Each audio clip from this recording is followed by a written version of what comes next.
chato ser cristão. Mas, indignado, o filho mais velho não queria entrar. Lucas 15:28. Reverenda Delmar escreve: nesta pastoral, procuro responder à indagação de alguns com respeito às frustrações da vida cristã ou à causa delas.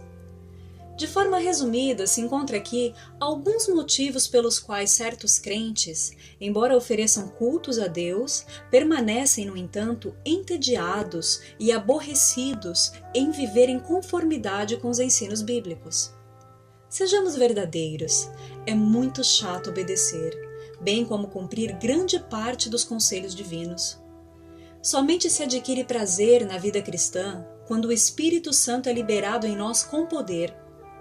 Algumas pessoas podem ficar incomodadas com essa afirmação, mas a verdade é que contemplar a vida cristã a partir dos olhos da carne é uma completa loucura, motivo pelo qual não me admira o assombro de um ímpio perante a cruz.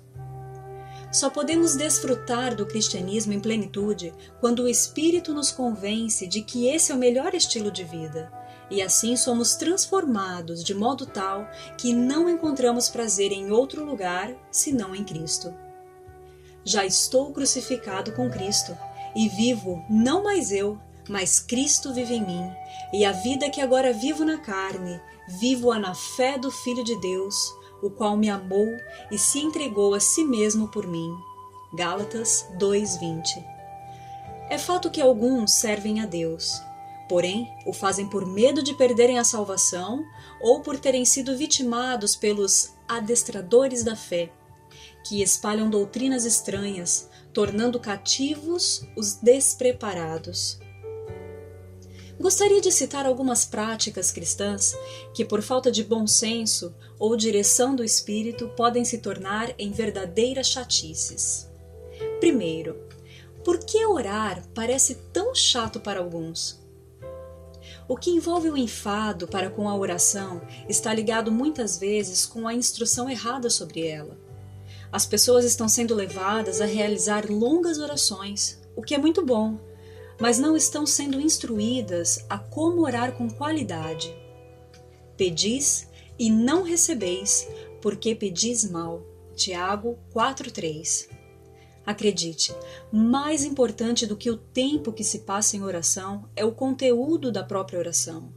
Nada substitui o tempo a sós com Deus. Por isso, ofereça-o com a máxima qualidade possível, ainda que este tempo seja relativamente curto. E orando, não useis de vãs repetições, como os gentios, que pensam que por muito falarem serão ouvidos. Mateus 6:7. Segundo, por que ler a Bíblia parece tão chato para alguns? A questão é que muitos têm procurado na Bíblia apenas vantagens e não o conselho divino.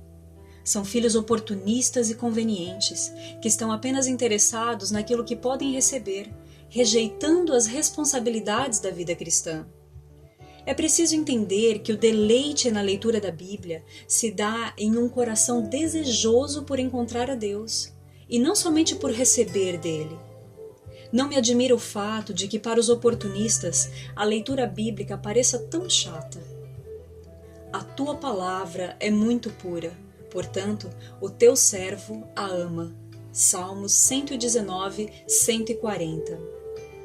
Terceiro, por que congregar parece tão chato para alguns? Sobre esse aspecto, é preciso entender que no templo deve estar envolvido não somente a presença física e sistemática do crente, mas também a presença em alma e em espírito do mesmo. A prática da fé deve se desenvolver de forma profunda e devota. Caso contrário, o culto prestado será teatral, mecânico e vazio, e sem sombra de dúvida, uma chatice. E o mesmo Deus de paz vos santifique em tudo, e todo o vosso espírito, e alma, e corpo sejam plenamente conservados irrepreensíveis para a vinda do nosso Senhor Jesus Cristo. 1 Tessalonicenses 5:23. Quarto, por que os sermões são tão chatos para alguns? Nesse aspecto, duas são as realidades com respeito ao ministério da palavra. Primeiramente, devemos admitir que muitos sermões pregados, ou talvez a maioria deles, não passam de um mero falatório sem sentido. Alguns pregadores simplesmente estão esmurrando o ar, esbravejando com o povo e insistindo para que tomem um medicamento que nem eles ao certo sabem o que é. Quando este é o caso, podemos ter certeza que estamos diante de um púlpito raso, que não se pode nem mesmo realizar um batismo por aspersão, embora se ofereça dele o batismo no Espírito. A segunda realidade é no tocante à incapacidade que certos públicos possuem para diferenciar o saudável do pernicioso.